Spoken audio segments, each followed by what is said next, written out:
Según el presidente del Eurogrupo, Pascal Donohoe, Europa no se enfrenta a una crisis de deuda, que la zona euro es resiliente y puede soportar la volatilidad del mercado. También dice que las economías europeas son muy diferentes a las de hace 10 años. ¿Será esto verdad? ¿Tú te acuerdas de lo que pasó hace 10 años? Yo la verdad que no tenía ni idea ni de economía ni de finanzas por aquel entonces, así que quiero refrescar la memoria con los conocimientos que he ido adquiriendo hasta el día de hoy. Hoy vamos a hablar de la crisis que está amenazando a Europa y de que de no resolverse podría suponer el fin del euro. ¿Listos? Comenzamos. Muy buenas, gente, bienvenidos un día más a Camino Financiero. Yo soy Ana y aquí hablamos sobre ahorro, inversión y nuevas fuentes de ingresos. Así que si eres nuevo o nueva por aquí, no te olvides de dar al botón de suscribirte y activar la campanita de notificaciones para no perderte más vídeos como este.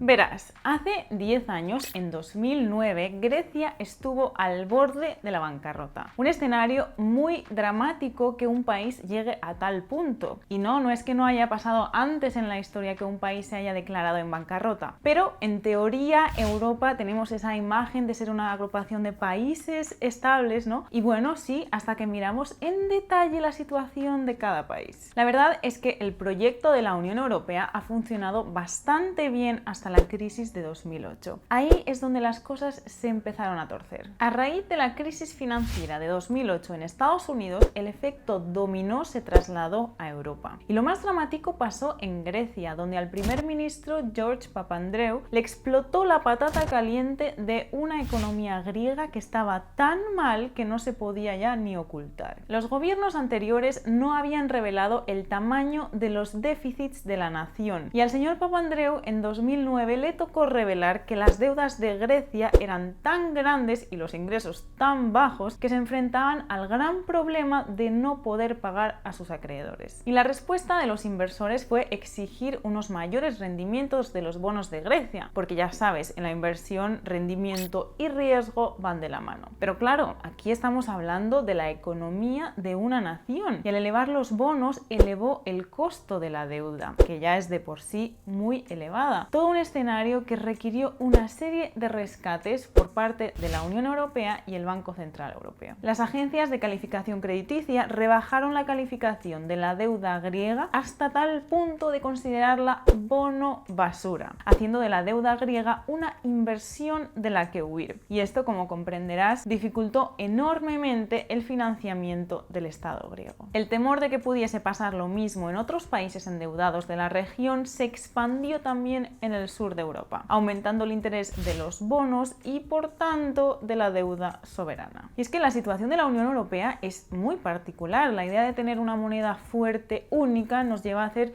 muchos sacrificios a nivel país individual, porque lo que es bueno para el euro no es necesariamente bueno para los países que lo componen. Y nunca antes se ha tenido una moneda única para países tan diferentes, con economías y necesidades tan dispares. En general, cuando a un país le pasa lo que a Grecia y tiene su propia moneda, lo que se hace es devaluar la moneda, imprimir más billetes para volverse una economía más barata, ganar competitividad a nivel exportador y atraer a nuevos compradores y así poco a poco recuperarse de la crisis. Obviamente esto con el euro no es posible, ya que el país no tiene potestad sobre su propia moneda, no la puede gobernar. Y no es que no la pueda gobernar solo, sino que otros lo hacen por él desde el Banco Central Europeo. Y claro, si Grecia se iba del euro, pondría en cuestionamiento la credibilidad del euro al completo y se cuestionaría también que la Unión Europea fuese esa potencia mundial que parecía ser. Por no decir que si se iba a Grecia, quizás otros países como España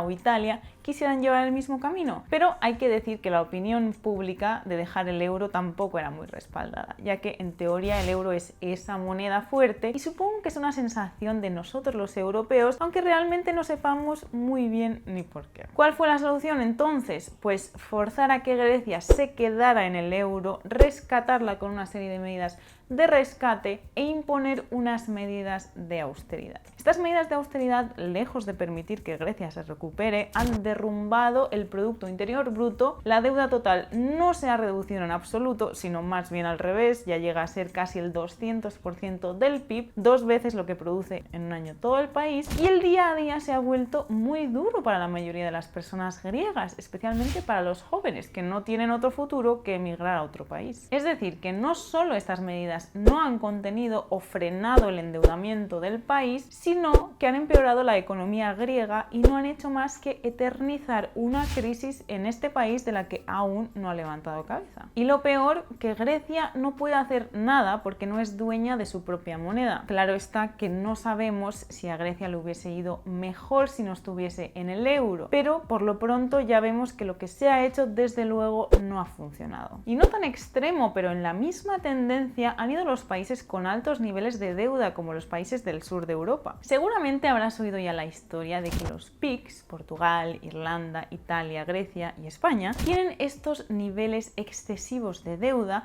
debido a un comportamiento irresponsable. Es decir, que gastan mucho y hacen mucho la siesta o algo así. Y que por lo tanto se necesitan duras medidas de austeridad para poner las cosas en orden y pagar a sus acreedores, es decir, los países del norte. Esto es lo que defienden los denominados fundamentalistas. Sin embargo, no hay evidencia para respaldar a estos argumentos. Y es que cuando hablamos de macroeconomía y relaciones internacionales, decir lo de que hay que abrocharse el cinturón no es tan sencillo. Finalmente, lo que han provocado estas medidas es más bien el efecto contrario. A más políticas de austeridad, menos gasto, menos inversión en desarrollo, menos crecimiento económico, más paro, más aumenta la bola de la deuda y así en espiral hasta el infinito. Por no hablar de que un estresor tan fuerte como lo ha sido el COVID o cualquier otra crisis financiera acaba por hundir más a estos países. Y es que más que lo de la deuda, los problemas que tienen los países del sur de Europa son problemas de financiamiento y liquidez. Y sí, está claro que los países del sur necesitarían reconstruir ciertos cimientos y estructuras económicas, pero centrarse en el hecho de que la deuda es el foco de todos los problemas es quizás una visión errónea. Y el caso de Grecia fue muy grave, pero hay que tener en cuenta que Grecia tiene una economía muy pequeña, es decir, que su impacto en el euro y en la eurozona no es nada en comparación de que países como España o Italia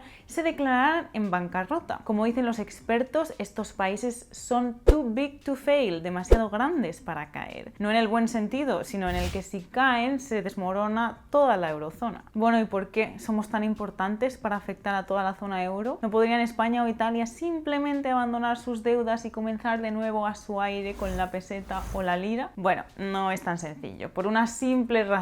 Los bancos europeos siguen siendo uno de los mayores acreedores de deuda pública de la eurozona. ¿Qué quiere decir esto? Que los bancos están obligados a mantener una cierta cantidad de activos en sus balances en relación con la cantidad de deuda que tienen. Y si un país deja de pagar su deuda, el valor de sus bonos se desplomará. Para los bancos esto podría significar una fuerte reducción en la cantidad de activos en su balance y una posible insolvencia. Y como ya vimos en 2008 con Lehman Brothers, cuando se desploma un banco existe la posibilidad de que se convierta en un contagio o un efecto dominó a otros bancos o a toda la economía. ¿Y en qué punto está Europa ahora? Pues el Banco Central Europeo ha anunciado ya que subirá los tipos de interés en julio en un 0,25%. Esto es algo irrisorio si tenemos en cuenta de que Estados Unidos ya va por el 0,75% y muchos critican la pasividad del Banco Central Europeo al no hacer nada en meses y no subir las tasas para absorber la inflación que también está afectando a Europa. Pero ¿qué pasa si suben los tipos como lo están haciendo en Estados Unidos? Algo que igualmente acabará pasando. Pues que los países más endeudados, es decir, los del sur, sufrirán no solo una recesión, sino que con toda seguridad vamos a volver a tener una nueva crisis de deuda en la eurozona, al igual o peor que lo vimos en 2009. Y efectivamente así ha sido la reacción del mercado tras el anuncio del Banco Central Europeo de aumentar las tasas. Las primas de riesgo de los países del sur se dispararon respecto a las del Bund alemán de referencia.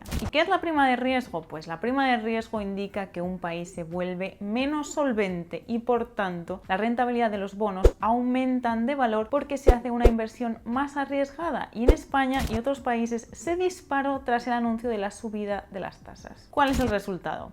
Pues que el Estado tiene que pagar más a los inversores y la deuda soberana se vuelve más costosa. Así es, lo mismo que pasaba en 2009. Y el problema es que ahora estamos hablando de deudas muchísimo más altas que antes. En estos momentos el rescate de 2009 es improbable porque la primera potencia de la Unión, Alemania, está pasando sus propios estragos con la guerra de Rusia y su crecimiento está lejos de ser tan próspero. Y por otra parte, nuevos paquetes de emergencia dispararían aún más la inflación, por lo que tampoco serían una alternativa esta vez. Aún así, la prioridad de la presidenta del Banco Central Europeo, Christine Lagarde, dice que es evitar los riesgos de fragmentación de la Unión Europea. ¿Pero cómo lo va a hacer?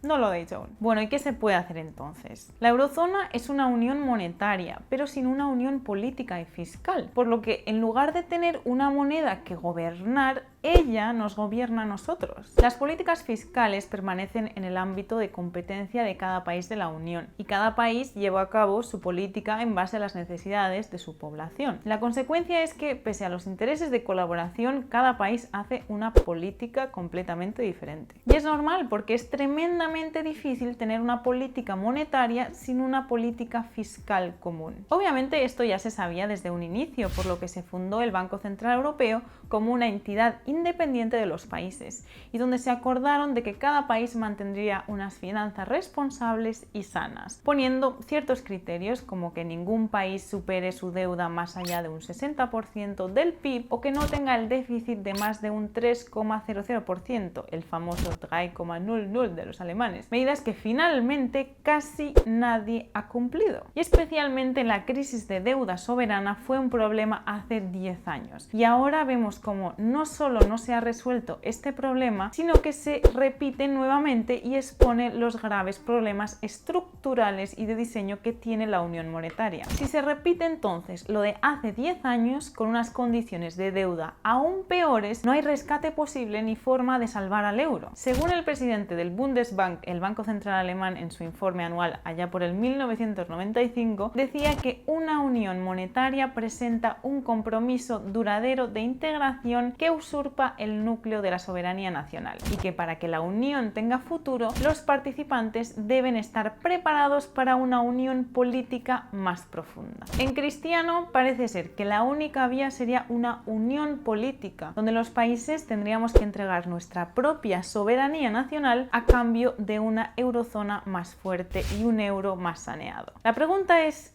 ¿estaríamos dispuestos a hacerlo? Déjamelo saber tu opinión en los comentarios. Personalmente dudo que estuviésemos dispuestos como sociedad o de si es viable realmente hacer esto, pero si no pasa, al menos en cierta medida, el euro como moneda está destinado a su fin. En estos tiempos tan inciertos, lo que hay que evitar a toda costa es tener tus euros o dólares en el cajón o en la cuenta del banco. Pon tu riqueza en activos que no se los pueda llevar la crisis o la inflación o lo que sea que venga. Si no sabes por dónde empezar, te recomendamos por iniciarte en inversiones que puedes mantener para siempre para que tu dinero no se devalúe. Te las dejo aquí. ¡Hasta pronto! ¡Chao!